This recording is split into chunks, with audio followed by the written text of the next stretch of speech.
kay Amang Yahweh. Amen. Pangalan po natin ang ating buhay na Panginoon. Maraming palakpak! Maraming palakpak! Maraming grasya! Kailangan maraming grasya. Amen. Sabi ko nga kanina, bago kami umalis noon, ay naghasik ng binhi sa lugar na ito. Tumutubo na ba o tumubo na? Tumubo na. Mayroon ng tayong aanin. Yan na nga yung bunga. Ang ibig sabihin, ayan na nga sila. Amen. Kaya lang hindi tayo nagdadagan. Amen? Siguro yung mga day bini na. Nung nagpakilala yan dito, noon nag-aaral pa siya.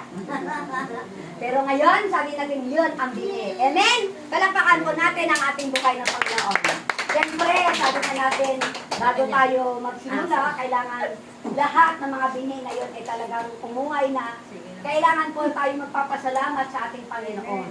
Sa mga pagpapala, blessing na dumating sa buhay ninyong mag-anak sa lugar na ito. Amen? Yung iningatan lang tayo sa baha. Amen? Sa kanila may baha, dito wala. Unfair yun. Pero yan ang mga anak ng Diyos. Amen? Ang mga anak ng Diyos ay talagang iniingatan. Amen?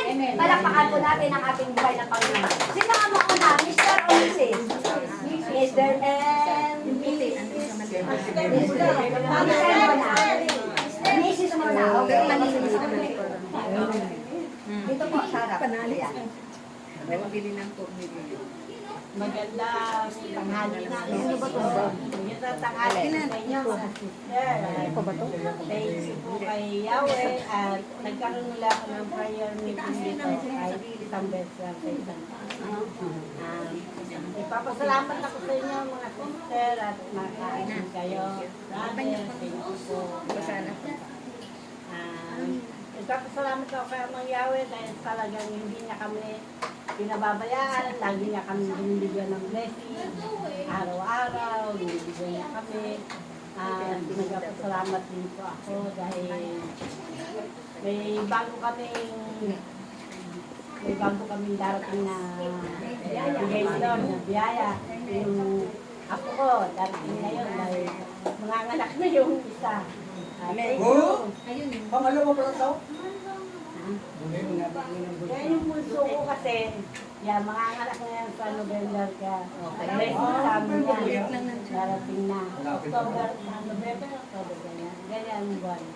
Marami talagang ipinigay sa amin taon na to si Amang Yahweh. Talagang lubos ako magpapasalamat sa kanya. Dahil talagang liglig at siksik at naapaw talaga. Siksik. Marami itong naulo kaso nawawala.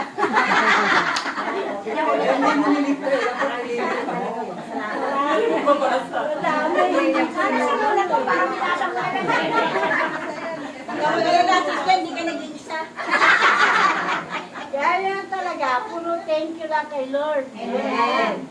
Para yung mga nalimutan ko na ibulong ko na yun sa kanya. Amen. Yun lang po. Thank you po. Amen. Maraming Diyos. Ay,